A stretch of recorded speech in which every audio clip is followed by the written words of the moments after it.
honesto alguém fazer críticas com base em mentiras e informações falsas? Você acha certo propagar fake news nas redes sociais sobre as ações do governo do estado? Não, eu também não. Nos últimos dias, nós recebemos inúmeros questionamentos sobre os recursos utilizados pelo governo do estado do Rio Grande do Sul no combate à pandemia, sobre os repasses do governo federal aos estados, municípios e o que de fato está sendo feito pelo governo gaúcho nessa pandemia. Questionar faz parte, é necessário, mas muitos perdem a razão quando espalham desinformação e mentiras.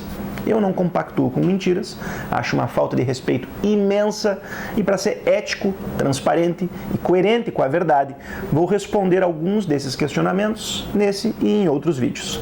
Como eu fui o relator do Orçamento do Estado do Rio Grande do Sul e, portanto, tenho conhecimento dos dados, dos números e as ações do governo, bem como dos recursos encaminhados, não poderia ficar calado vendo tantos absurdos e fake news sendo espalhados por aí.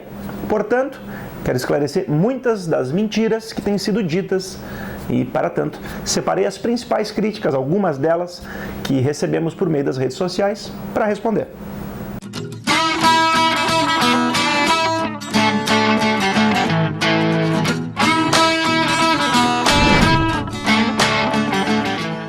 Vamos lá.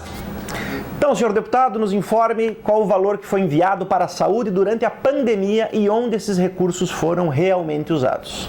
Primeiro, o Estado recebeu 826 milhões de reais do governo federal para custeio da saúde. Isso mesmo, 826 milhões de reais. Não são bilhões como alguns, de forma deslavada e mentirosa, estão dizendo por aí.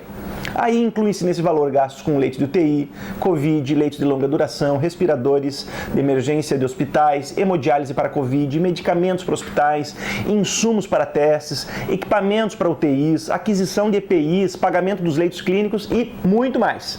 Então, para ser bem claro e objetivo, o governo não recebeu bilhões do governo federal para gastar com saúde. Recebeu 826 milhões de reais e esse valor foi gasto exatamente com saúde.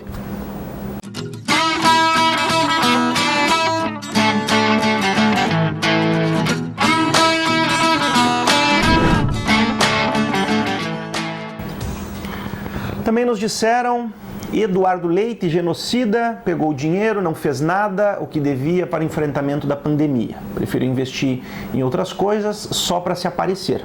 Não criar leitos significa deixar morrer e negar a chance de recuperação de muitos cidadãos. Incompetência mata. Meu amigo, o Rio Grande do Sul aumentou 126% a sua capacidade hospitalar em leitos de UTI. 126%. Sabe o que é isso? É mais que o dobro do que havia antes. Antes da pandemia, o estado tinha 933 leitos. Hoje tem 2.109. Então, quando alguém diz nas redes, o governo teve tempo e não se preparou, pelo amor de Deus, isso é loucura. O Rio Grande do Sul tem a mesma estrutura hospitalar, para vocês terem uma ideia, que Portugal, que tem a população semelhante à do tamanho do estado do Rio Grande do Sul. No Brasil, entre os estados da federação, o nosso estado se destaca pela quantidade de leitos que foram abertos, mais do que praticamente todos os outros estados. E mais, você, sabichão que está criticando, qual é o número de UTIs que você entende que deveria ter no Rio Grande do Sul para ser o ideal? E de onde tirar do dia para a noite mais médicos, enfermeiros e equipes de profissionais com treinamento específico para atender e trabalhar nas UTIs? Cá entre nós, o Estado não tem capacidade infinita para abrir UTIs, embora esteja abrindo bastante. E nem essa é a solução isolada. Até porque a gente tem que tentar evitar que as pessoas precisem de uma UTI, afinal quem vai parar numa UTI tem 60% de chance de não sair vivo. E por isso que a solução no mundo todo tem sido diminuir a circulação das pessoas para que o vírus não circule mais rápido. Além, é claro, da vacina, que é a principal medida para combater essa triste pandemia.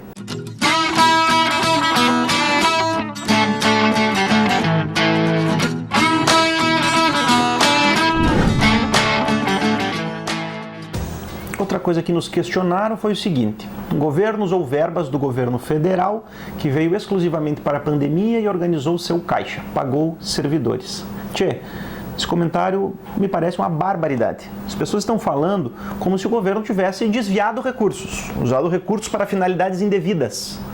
Primeiro, cá entre nós, o dinheiro do governo federal não é um presente que o Rio Grande do Sul ganhou do governo federal. Primeiro que não é um presente porque é uma obrigação constitucional do governo federal repassar recursos aos estados, municípios, já que esses recursos são do próprio contribuinte que mandou, em primeiro lugar, dinheiro dos impostos lá para Brasília. O que aconteceu, de fato, foi uma lei aprovada pelo Congresso Nacional, Poder Legislativo, para que os estados e municípios também recebessem um valor a título de reposição de valores que o estado deixou de arrecadar por causa da pandemia. Ou seja, se não tivesse pandemia, o estado teria arrecadado 2 bilhões de reais a mais ou menos. Com a pandemia, não arrecadou esse valor. Então, o que o governo federal repassou, além daqueles 826 milhões para a saúde que eu falei antes, foi a reposição desses 2 bilhões de reais que estavam previstos e que não foram arrecadados. É isso.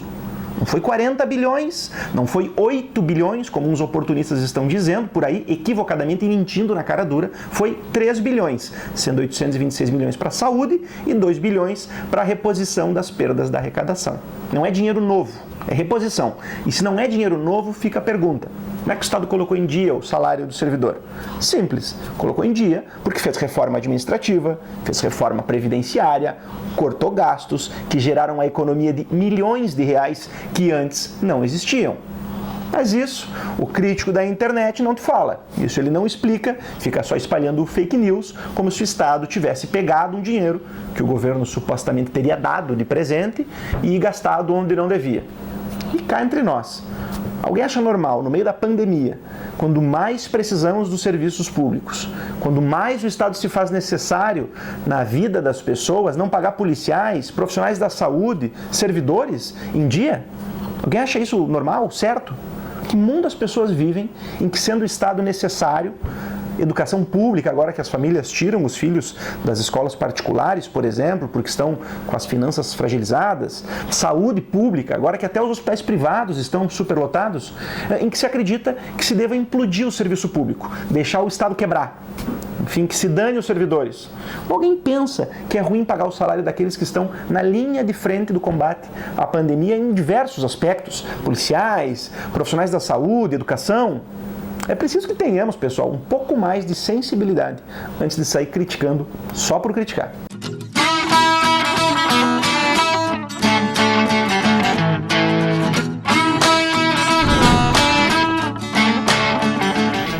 Outro comentário que nós recebemos, esse aqui: deputado, hospitais de campanha liberam espaço para tratamento de pessoas em estado grave nos hospitais normais, entendeu?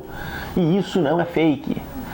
Pessoal, é importante que todos saibam que hospitais de campanha oferecem leitos clínicos, não de UTI. Então não adianta hospital de campanha se o que se quer é ter mais leito de UTI. O Rio Grande do Sul ainda conta com leitos clínicos, tanto que os hospitais de campanha, que o governo chegou a pensar em estruturar, foram desativados por falta de utilização. Para não desperdiçar recursos em algo que, até o momento, não precisa. Então, cá entre nós, não dá para reclamar que o governo não fez nada para abrir mais leitos de UTI e querer que gaste dinheiro com um hospital de campanha, que não é para leito de UTI, mas para leito clínico. Não caia em fake news. Nós seguiremos aqui informando com a verdade que faz a diferença na tua vida. Um abraço.